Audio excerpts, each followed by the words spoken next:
ጥቅምት 7 ቀን 1969 ዓ.ም ናቅፋ ከ15ኛ ሻለቃ አዛዥ ከሻለቃ ማሞ ተምትሜ ለመላው የኢትዮጵያ ሰራዊት እንዲህ የሚል የቴሌግራም መልእክት ተላለፈ።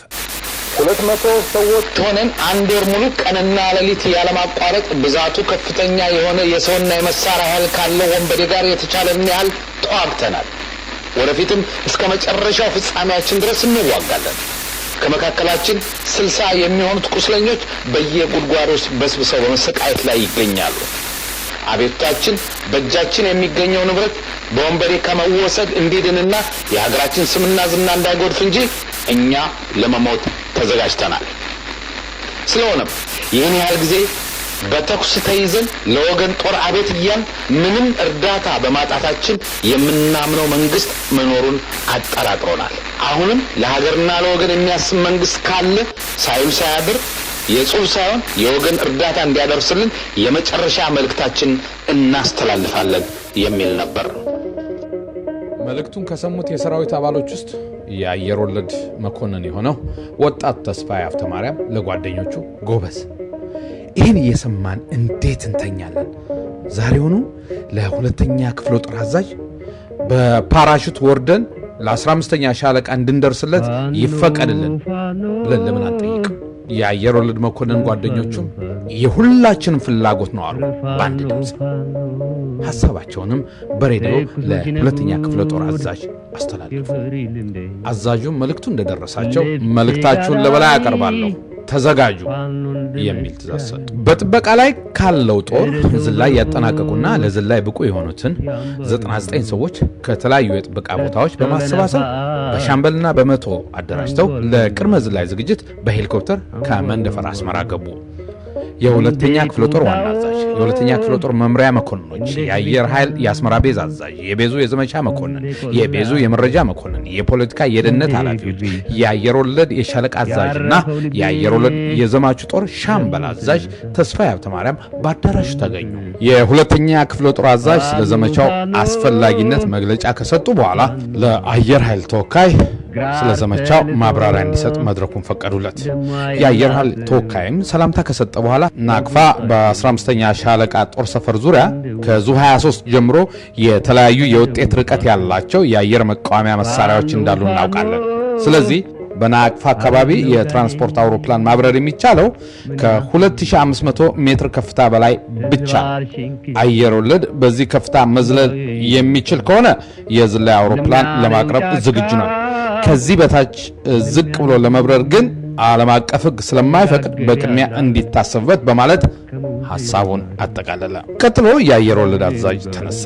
አንድ የአየር ወለድ ጦር በጠላት ወረዳ ለመዝለል ከአውሮፕላን ከወጣበት ጊዜ ጀምሮ አየር ላይ ያለ በጠላት እንዳይመታ አየር ላይ የሚቆይበት ጊዜ ከ1 እስከ 2 ደቂቃ መብለጥ የለበትም። የአውሮፕላኑም የበረራ ከፍታ ከ600 ሜትር መብለጥ የለበትም። አውሮፕላኑ ከዚህ ከፍታ በላይ የሚበር ዝላዩም በዚህ ከፍታ ላይ የሚከናወን ከሆነ በህይወት መሬት የሚደርስ መገኘቱ በጣም አጠራጣሪ ነው። ስለዚህ አየር ኃይል በ600 ሜትር ከፍታ የሚበር ከሆነ አየር ወለድ ለመዝለል ዝግጁ ነው። ከ600 ሜትር ከፍታ በላይ ማዘለል ሰውን ከማስጨረስ በስተቀር ምንም ውጤት አያስገኝም። ስለዚህ የበላይ አካል ጉዳዩን በጥንቃቄ እንዲያው በማለት አስተያየቱን ሰጥቶ ተቀመጠ።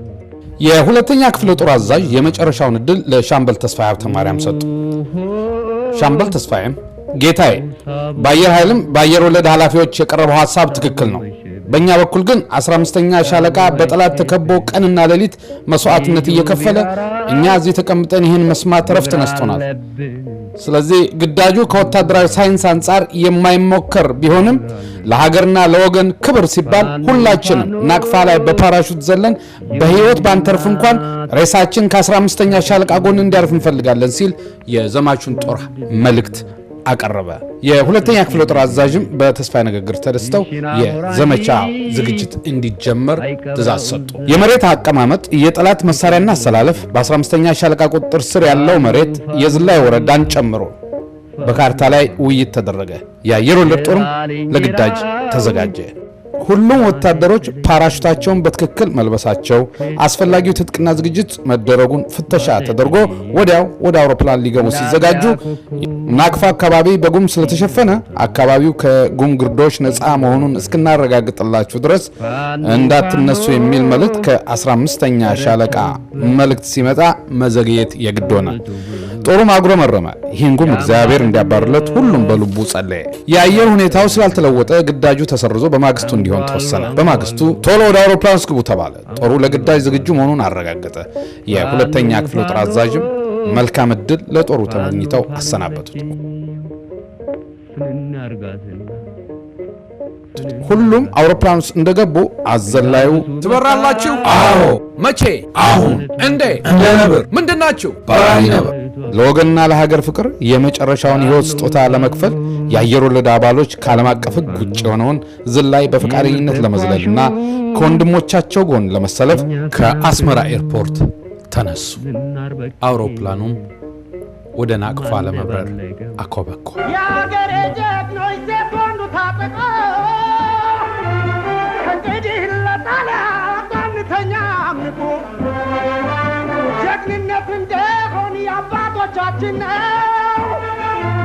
ህብረታችን ጸንቷል። ድል መምታት የኛ የሚከስከስ ደም የሚፍሰስላት ሀገሬን ጭራ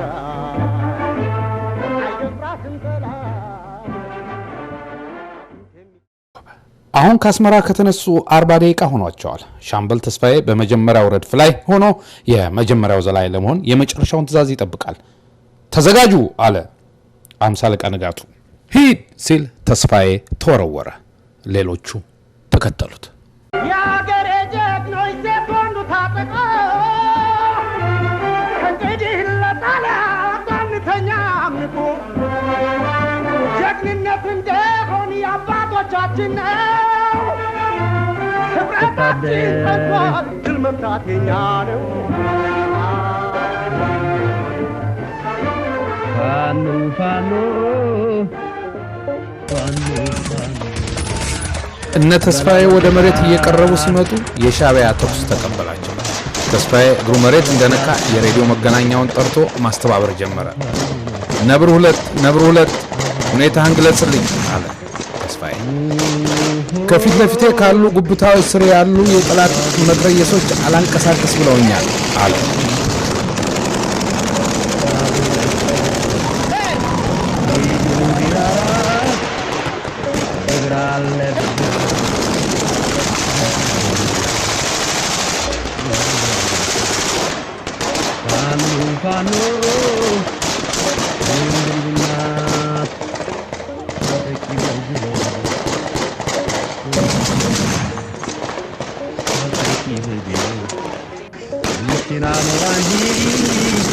ነብራ እንደ ሽፋን ተኩስ ሰጥህ ኃይልህን አጠናክረህ በፍጥነት ጨበጣ ሰንዝረህ ጠላት ምሽግ ውስጥ ግባ አለና ተስፋዬ ትእዛዝ ሰጠው። ወዲያው አጥቂው ጦር ምንም ጊዜ ሳይሰጥ እንደ ቀስት ተወርሮ ጠላት ምሽግ ውስጥ ገባ።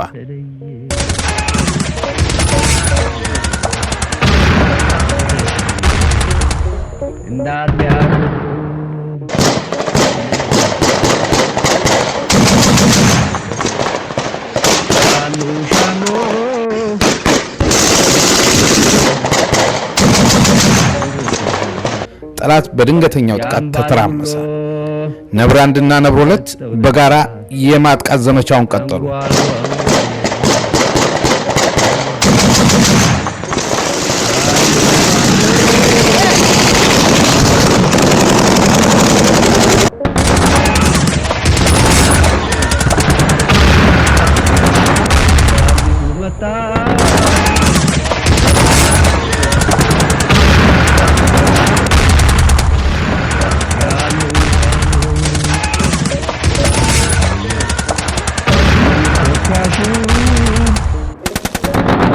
ከአንድ ሰዓት ከባድ ውጊያ በኋላ የናቅፋን አውሮፕላን ማረፊያ ሙሉ በሙሉ ተቆጣጠሩ።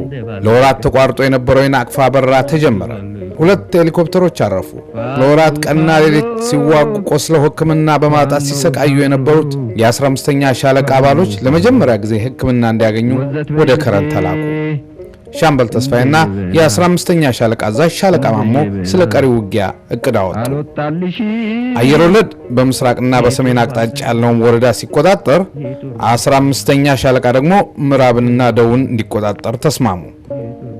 ይህን እየተወያዩ እያለ በመሃል ከሬዲዮ መገናኛ ለሻምበል ተስፋዬ መልእክት መጣ። ከሁለተኛ ክፍለ ጦር አዛዥ ነበር። ለአየር ወለድ ሻምበል ጦር አዛዥ ናቅፋ ከሁሉ አስቀድሜ ለዝላዩ መሳካት እንኳን ደስ ያለዎት። በወሰዱት እርምጃና በፈጸሙት ጀግንነት መላው ሰራዊታችን አድናቆትን ይገልጻል። አሁን ባለኝ መረጃ ያላችሁበት ይዞታ ጠላት በቀላሉ ሰርጎ ገብቶ ጉዳት ሊያደርስባችሁ ይችላል። ስለዚህ ያለምንም ጥያቄ በዛሬው ሌሊት የያዛችሁትን ቦታ ለቃችሁ ቀድሞ 15ኛ ሻለቃ ይዞት ወደ ነበረው መከላከያ ምሽግ ውስጥ እንድትገቡ ከ15ኛ ሻለቃ ጋር በጋራ እንድትከላከሉ ሆኖ ሻለቃ ማሞ በበላይነት ጦሩን እንዲያስተባብሩ ይሆን ይላል። ተስፋዬ መልእክቱን እንደጨረሰ ግራ ተጋባ። እንዴት ስንት ህይወት መስዋዕትነት ተከፍሎ የተያዘ ከፍተኛ ወታደራዊ ጠቀሜታ ያለውን ቦታ መሬት ለቀን ምሽግ ውስጥ እንታሰራለን? የአውሮፕላን ሜዳ ለጠላት አሳልፈን ሰጥተን ድርጅት በምን ይቀርብልናል? በዛሬው ውጊያ የቆሰሉ ወታደሮች እንኳን እንዴት ይነሳሉ? ምን አይነት ውሳኔ ነው እያለ ለሻለቃ ማሞም ለራሱም ጠየቀ። መልሱ ግን በአስቸኳይ ትዕዛዙን ፈጽም ብቻ ሆነ። የአየር ወለድ ጦር ከለመደ የማጥቃት ውጊያ ውጪ በምሽግ ውስጥ መከላከል ጀመረ። ሻቢያም በተፈጠረለት ምቹ ሁኔታ ተጠቅሞ ከባድ መሳሪያዎችን በማስጠጋት የወገንን ጦር ዙሪያውን ከቦ መደብደብ የዕለት ዕለት ሥራው ሆነ።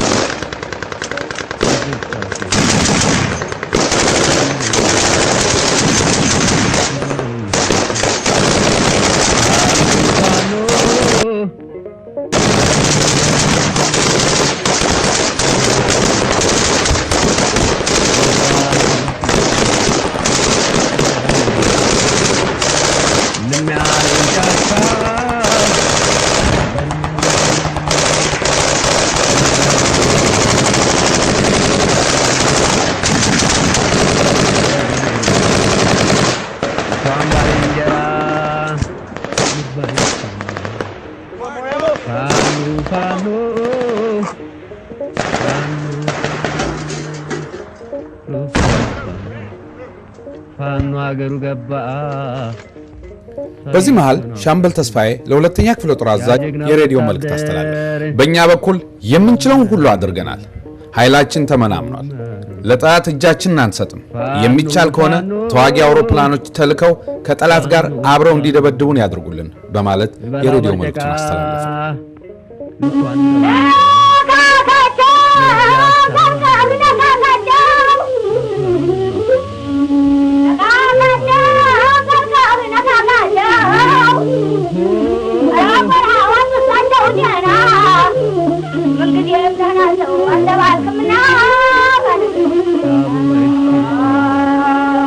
ተስፋዬ ጦሩን ሰብስቦ የመጨረሻ ትዕዛዝ ሰጠ። ጎበዝ፣ ከእንግዲህ በምሽግ ውስጥ እየተከላከልን አንሞትም። የጠላትን ምሽግ ሰብረን እንወጣለን። 2 ቦምብ ያለው ለሌላ ያካፍል። ጥይት እንዳይባክን እርግጠኛ ካልሆን በስተቀር እንዳንተኩስ። ለመጨረሻው ፍልሚያ ተዘጋጁ። መትረየሶች በረድፍ ግቡ። ወደፊት!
ይሆናል ተብሎ በማይታሰብ መንገድ እነ ተስፋዬ የጠላትን ምሽግ ሰብረው ወጡ።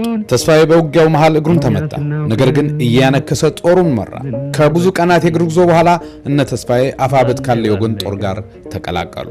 ዜናው በመላው የኢትዮጵያ ሰራዊት ውስጥ ተዛመተ። ሻዕቢያም በተስፋዬ ጀግንነት በመደነቅ ቦታውን ተስፋዬ በር ብሎ ሰየመው። የኢትዮጵያ መንግስትም በወቅቱ የመጨረሻና ከፍተኛ የሆነውን የህብረተሰባዊ ኢትዮጵያ የጀግና ሜዳ ይሸለመው። እኛም ጀነራል ተስፋዬ ወደር ለሌለው ጀግንነቱና ላሳዩት የሀገርና የወገን ፍቅር እናመሰግናለን።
በዚህ አዳራሽ የምንገኝ ኢትዮጵያውያን በሙሉ ለሀገራችሁ ላደረጋችሁት ሁሉ ምስጋናችን የምናቀርብበት ቃል የለንም። በአጠቃላይ እናመሰግናለን። ላደረጋችሁት ሁሉ እናመሰግናለን።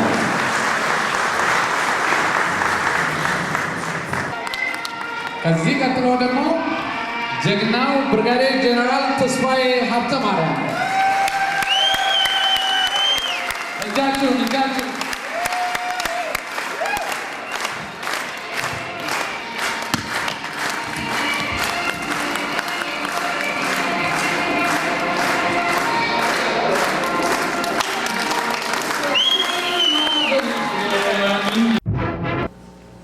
በውጊያ አካባቢ የሚዘለው የአየር ወለድ ብቻ በ300 ሜትር 300 ሜትር ማለት አንድ ደቂቃ ብቻ አየር ላይ እንዲቆይ ማለት ነው።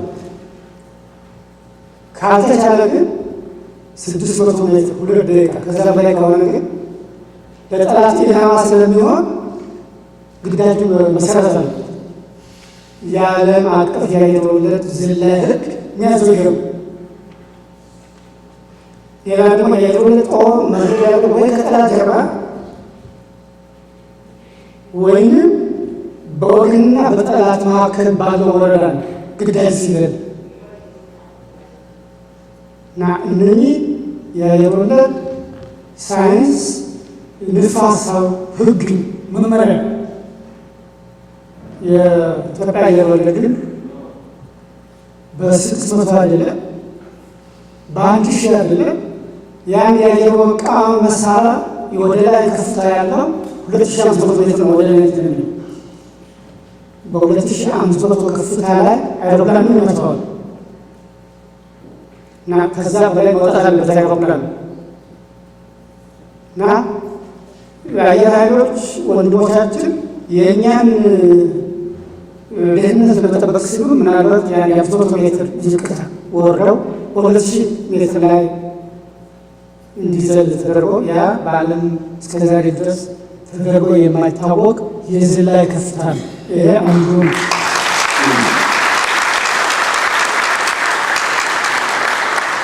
በዓለም የውጊያ ታሪክ ታይቶም ተሰምቶም የማይታወቅ የወታደራዊ ሳይንስ ንድፈ ሀሳብ የተፈታተነ ያልኩት ይሄ አይቻልም በነበሩ ነገሮች ይቻላል ተችሏል ብሎ ያረጋገጠ ጀግንነት የተፈጸመውና እነዚህ ነገሮች እንዲታወቁ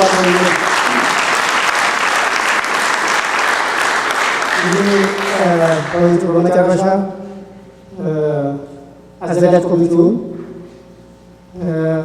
በዓሉን ደግሞ በድምቀት ለማክበር ከሩቅ ርቀት ጊዜያችሁን መስዋዕት አድርጋችሁ በዚህ በማዕከላችን በመገኘታችሁ ወይ ለእኛን በዓል እንደ ራሳችሁ በዓል የእኛን ሽልማት ለራሳችሁ ሽልማት ቆጥራችሁ በዚህ አዳራሽ ውስጥ ከተገኛችሁ ሁሉ የተከበረ ሰላምታዬን ያቀርባል። ይሳራ ተባለ።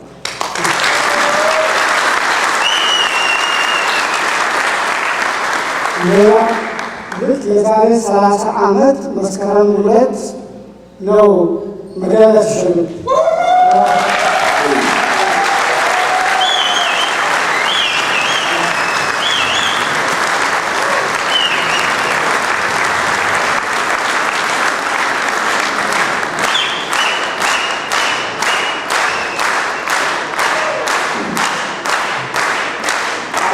አጋጣሚ ሆኖ ደግሞ ዛሬ መስከረም 2002 ሁለተኛው መዳሊያ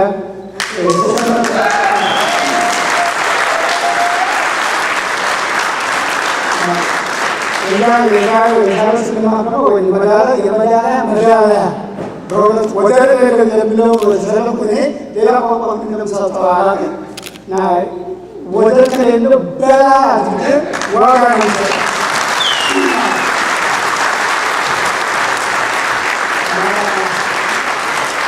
ሀገራችን እንክብካቤ የሰጣችሁ ክብር እና በእውነቱ ሁላችንም ከልብ ነው የምናመሰግነው። ኢትዮጵያን እግዚአብሔር ይጠብቃት። መልካም አዲስ ዓመት። አመሰግናለሁ።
ለናት ኢትዮጵያ ታጥቄ ጠንክሬ የምሰዋላት ነኝ እኔ ስለ አገሬ።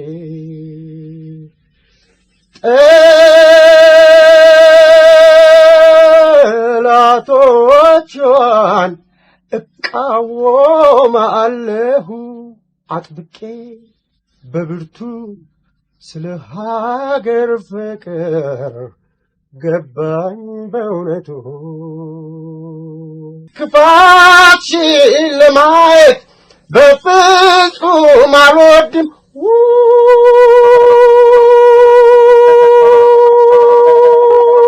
ልሙት ልሰዋልሽ ሕይወት ካንቺ አይበልጥም ገባኝ ሕይወት ካንቺ አይበልጥም።